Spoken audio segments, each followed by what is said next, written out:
Buenas tardes, Inge. ¿Cómo están? Buenas tardes. Bueno, vamos a repasar lo que vimos en la anterior clase, ¿ya? A ver, permítanme. Bueno, entonces hemos entrado a la última unidad que se llama combinatoria. En combinatoria dijimos que era muy importante tener en cuenta dos conceptos, ¿no? El primer concepto era la población, y a esa población nosotros la íbamos a llamar N, y luego teníamos la muestra, ¿no? Y a la muestra la íbamos a llamar, bueno, esto era al revés, N y M, ¿ya? No importa, esas son etiquetas nada más. La población es el conjunto o el universo del cual vamos a estudiar, y la muestra es un subconjunto que es representativo. También teníamos que tener en cuenta dos principios que son el principio de la adición. Es decir, cuando tenemos un evento A que ocurre de M maneras y un evento B que ocurre de N maneras, entonces recurrimos al principio de la adición cuando las tareas no son simultáneas. Es decir, ocurre la actividad A o la actividad B. Una de las tareas va a ejecutar. Por eso vamos a ir al principio de adición.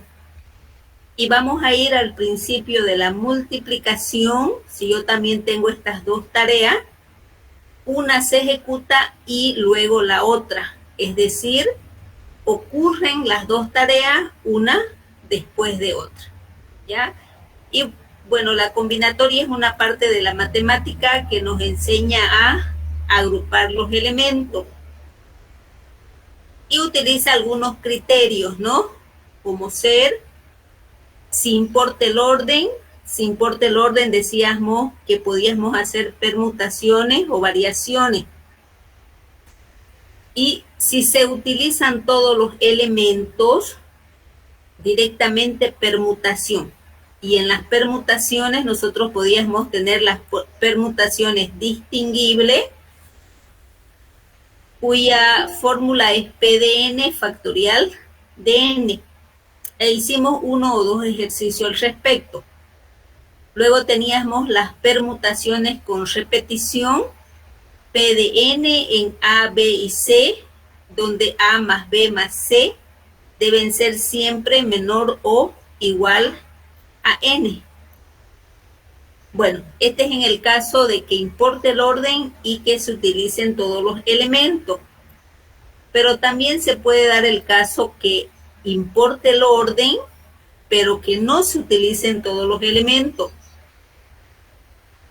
Y aquí estamos en variaciones.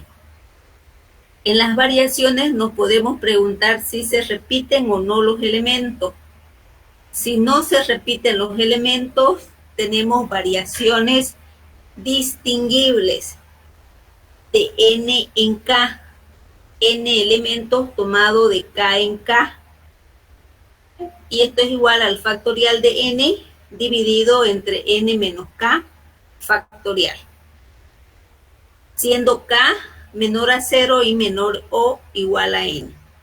Y por último teníamos las variaciones con repetición de m en n. E hicimos un ejercicio de cada uno de ellos, ¿ya? Entonces solamente hemos estudiado cuando importa el orden, ingresan todos los elementos, permutación, no ingresan todos los elementos, variación. Y ahí podemos o no repetir. Yo he colocado algunos ejercicios para que podamos reforzar, ¿ya? Entonces dice de cuántas maneras distintas nosotros podemos alinear a 8 personas en una fila. Es decir, esta es una fila y yo quiero colocar a 8 personas en ella. Me tendría que preguntar, ¿importa el orden? Sí, importa el orden como las voy a colocar. Ingresan todos los elementos de los 8 van a ingresar. ¿Se repiten los elementos? No se repiten los elementos porque una persona no se puede repetir, ¿no? En ese caso tenemos permutaciones, permutaciones sin repetición, y su fórmula es P de n igual al factorial de n, ¿no? Esa sería mi formulita, ¿ya?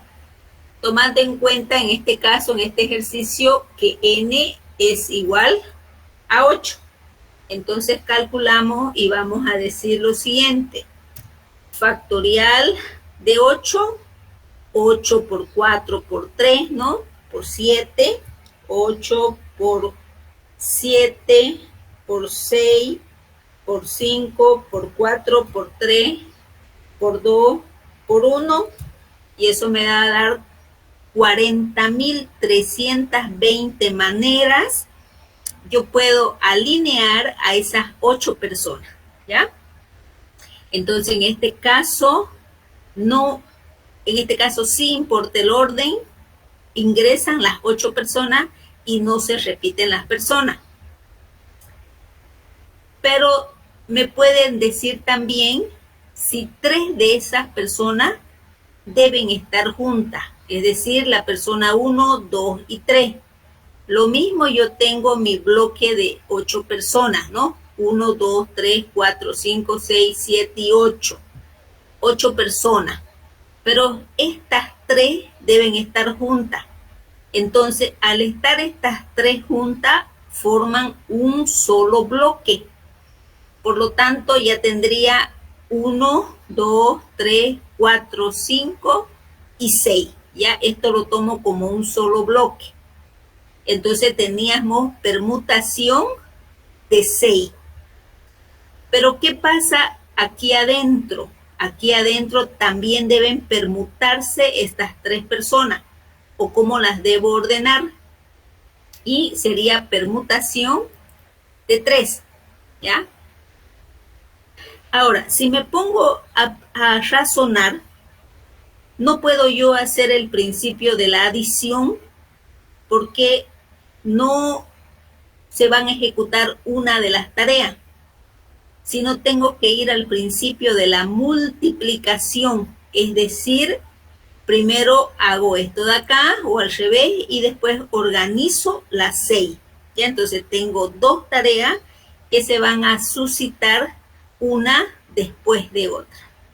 Entonces, por el principio